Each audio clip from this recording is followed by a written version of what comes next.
स्वदेश फेरिला team India. Delhi विमान बंदर रे आज सकाळे पहुंची भारतीय क्रिकेट दल। विश्व विजयी टीमर गोटिए झलक पाइबा पाई गतकाली रातिरु विमानबंदर निकटरे जमिछि भिड़। विमानबंदर बाहरे शह शह संख्यारे फैन आसी अपेक्षा करि रहिछंती। वेस्टइंडीजर बारबाडोस रे घूर्णिझड़ परे फसी रहिथिला भारतीय टीम। एयर इंडियार स्वतंत्र विमान रे टीम इंडिया दिल्ली आसी पहुंची। गतकाली संध्यारे बारबाडोसर विमान बंदररु एयर इंडियार बोइंग 777 विमान टीमर खेलाड़ी सपोर्ट टीम एवं सांबादिकमानंकु नेई भारत अभिमुखे उड़ान आरंभ करिथिला। पूर्व निर्धारित समय अनुसार आज सकाळे दिल्ली विमानबंदर रे विमान लैंड करिछि।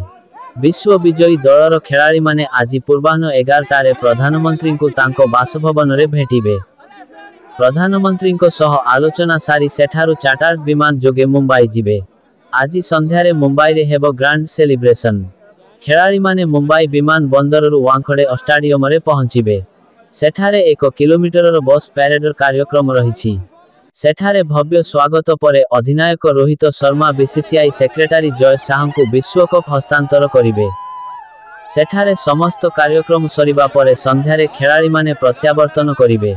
प्रकाश थाउ कि जून 29 रे बारबाडोस रे टी20 विश्वकप फाइनल मैच खेला जायथिला, किंतु सेठारे एक घूर्णिझड़ बेरिल सृष्टि हेबा कारणरु पाणीपाग को दृष्टि रे रखी विमान उड़ान करि पारि नथिला। जुलाई 1 रे स्थिति रे सामान्य सुधार आसीबा परे बीसीसीआई बारबाडोस को स्वतंत्र विमान पठाइथिला, किंतु एहा परे मध्य पागरे परिवर्तन न आसीबारु विमान उड़ान विलंब होइथिले। शेषरे भारत फेरुछंती विजयी टीम। दीर्घ 17 वर्ष परे विश्वकप जीतिथिबा टीम इंडिया को स्वागत करिबा पाई उत्कंठार सह अपेक्षा करिछंती क्रिकेट प्रेमी।